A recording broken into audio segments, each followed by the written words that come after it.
কোনো মুমিন করতে। আমার ছেলে কোনোদিন এক ওয়াক্ত ফজরের নামাজ পড়বে না আর এমন জানোয়ারের জন্য আমি কামাই করুম, কমপক্ষে আমি আনিস এমন বেকুব না। তার লগে আমার আগে বোঝাপড়া করা দরকার। তুই মুসলমানের বাচ্চা কিনা আগে এটা বল, তুই ইমানদারের সন্তান কিনা বল বেটা। যদি তুই মুসলমানের বাচ্চা হস, আমি তোর জন্য মাথার ঘাম পায়ে ফেলে কামাই করবো, আমার এই কষ্টের উপার্জনের কিনা ফ্যান, খাট, পালং, সোফা, ফার্নিচার, বাজার সদাই, আর তুই বেঈমান সারা রাত মোবাইলে নারী দেখবি, ছবি দেখবি, কোনোদিন ফজরের নামাজ পড়বি না, এমন জানোয়ারের জন্য নিয়ে আমি কামাই করলাম না। এমন হাইওয়ানের জন্য কামাই করতে বলছে কে? যার কপালে সেজদা নাই কত মানুষ না এখানে আছে, দেখেন আপনি। আল্লাহ তাআলা বলছে সবচেয়ে নিকৃষ্ট মানুষ সে যে নামাজ নষ্ট করে। ফাখালাফা মিন বাদিহিম খালফুন, প্রত্যেক প্রজন্মের নিকৃষ্ট কারা?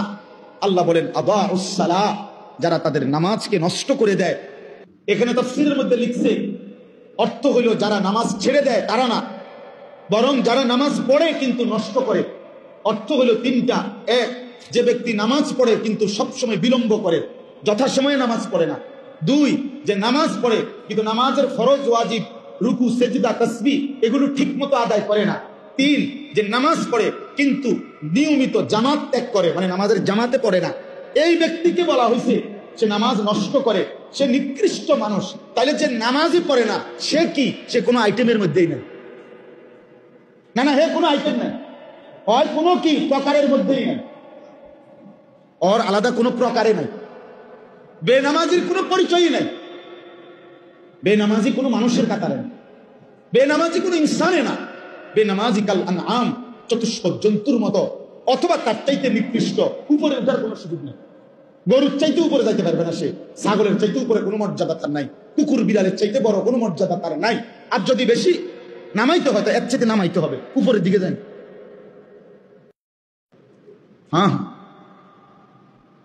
এই জন্য বাপ তোমরা ছেলেরা আলাদা ভাবে তোমরাও ভাবা দরকার। আর অভিভাবক যে কয়জন আছেন সামনে, আপনাদেরও ভাবা দরকার আপনার জীবনের উপার্জন কি।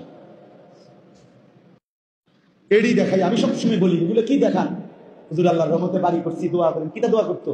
তো বাড়ি তো করছেন, সারছে তো, আর কি দোয়া করতাম? এটা যাতে আর ইসরাফিলের ফু দিল যাতে না ভাঙে, নাকি? কথা বলেন না কেন?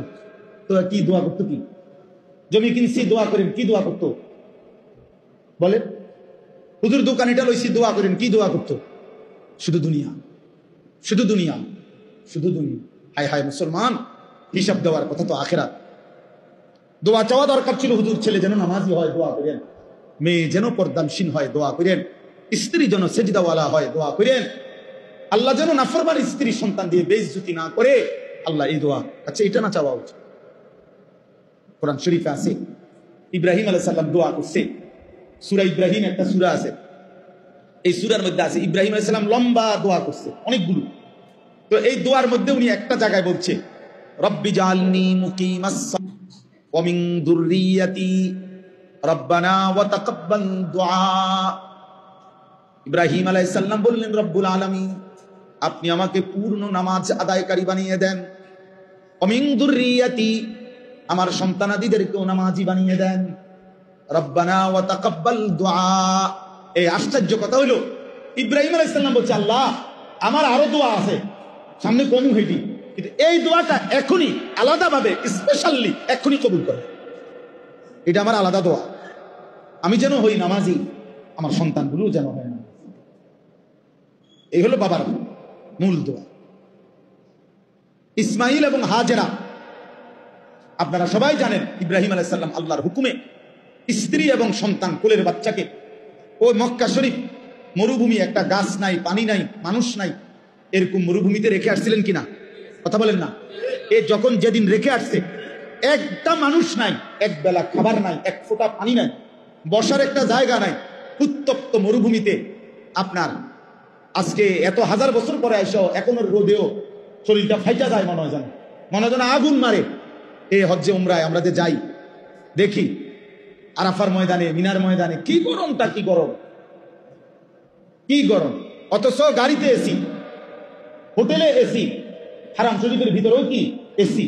কিন্তু এই এয়ার কন্ডিশন ছাড়া 5 মিনিট 7 মিনিটের কষ্টে ঘামে জামাটা সব ভিজা যায়। তাইলে ওই সময়ের এই প্রচন্ড উত্তপ্ত গরমের পরিবেশেও কোরআন শরীফে আছে বাবা ইব্রাহিম আলাইহিস সালাম স্ত্রী সন্তানকে দেখে খোদার কসম প্রথম দোয়া করছে আল্লাহর কাছে, রব্বানা লিয়ুকিমুস সালাহ, আল্লাহ আমি আপনার কাছে দোয়া করি আমার স্ত্রী সন্তান যেন নামাজ আদায় করে, আপনাকে যেন না ভুলে।